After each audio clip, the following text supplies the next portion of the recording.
ഒരു ന്യൂ കമ്മർ എന്ന് പറയില്ല, ആസ് എ ഡെബ്യൂ ഡയറക്ടർ എപ്പോഴും ഒരു മാർക്ക് ഉണ്ടാക്കാൻ ശ്രമിക്കും. ഒരു സിനിമ വരുമ്പോൾ എൻ്റെ സിനിമയാണ് എന്ന ആൾക്കാരെ അറിയണം എന്നൊരു മാർക്ക് ഉണ്ടാകാൻ നോക്കും. ഈ സിനിമയുടെ ക്യാമറ ആംഗിൾ, ടോൺ, ഓഡിയോഗ്രഫി ഇതൊക്കെ എങ്ങനെയാണ് പ്ലാൻ ചെയ്തത്, അല്ലെങ്കിൽ എന്താണ് ഇതിനു വേണ്ടി പ്രത്യേകം ശ്രദ്ധിച്ചിരുന്നോ? ഫസ്റ്റ് ഓഫ് ഓൾ ആ ഒരു സ്ക്രിപ്റ്റ് ഒന്ന് സെറ്റ് ആക്കുമെന്നായിരുന്നു നമ്മുടെ എല്ലാവരുടെയും പ്രയോറിറ്റി. എത്ര മേക്കിംഗ് പടമാണെന്ന് പറഞ്ഞിട്ടും ഒരു കാര്യമില്ല, സ്ക്രിപ്റ്റ് സെറ്റ് അല്ലെങ്കിൽ നമ്മുടെ ഓഡിയൻസസ് പിടിക്കും. അത് അവര് ഡൈസെക്ട് ചെയ്ത് they understand, they just know. Like ഇപ്പോൾ ഫിൽം മേക്കേഴ്സ് അല്ലെങ്കിൽ പോലും we have a very intelligent audience here.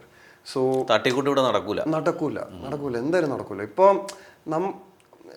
ഇപ്പോൾ ലൈക്ക് ജനറൽ ഓഡിയൻസസ് ഒക്കെ ഇങ്ങനെ ലാഗ് എന്നൊക്കെ പറയുന്നു. Like they might not be able to explain അതെ പക്ഷെ they know when something is wrong.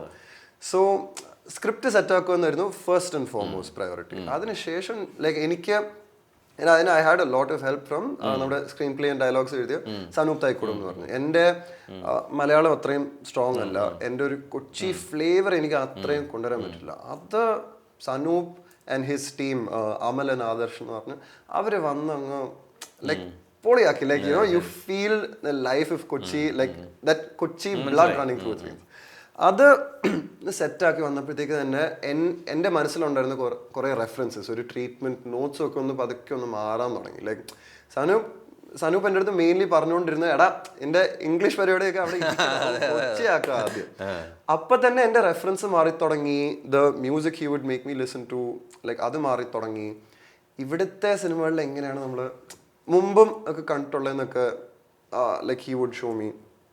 നമ്മുടെ ഒരു സ്റ്റൈൽസിൻ്റെ ഒരു ഹെൽത്തി ഒരു മിക്സാണ് പിന്നീട് അങ്ങ് റെഫറൻസസ് ആയിട്ട് ഞാൻ എല്ലാവർക്കും കാണിച്ചു കൊടുക്കാൻ തുടങ്ങിയത്. ഇപ്പോഴും കുറേ വെസ്റ്റേൺ റെഫറൻസസ് ഒക്കെ ഉണ്ട്, but it's I think it's safe to say നല്ലോണം റൂട്ട് ചെയ്തിട്ടുണ്ട്. അതേപോലെ എൻ്റെ DOP ആനന്ദ് സി ചന്ദ്രൻ വന്നപ്പോഴും ആനന്ദേട്ടന് പിന്നെ പല സിനിമകളും കൊച്ചി സൈഡിൽ ഷൂട്ട് ചെയ്തിട്ടുണ്ട്. ഏത് ലൊക്കേഷനിൽ പോയാലും എടാ നമ്മൾ ഈ സിനിമയൊക്കെ ഇവിടെ അങ്ങനെ. So like none of those areas are new to him. So the challenge for him is, how do I make this location where I've already shot look even more fresh?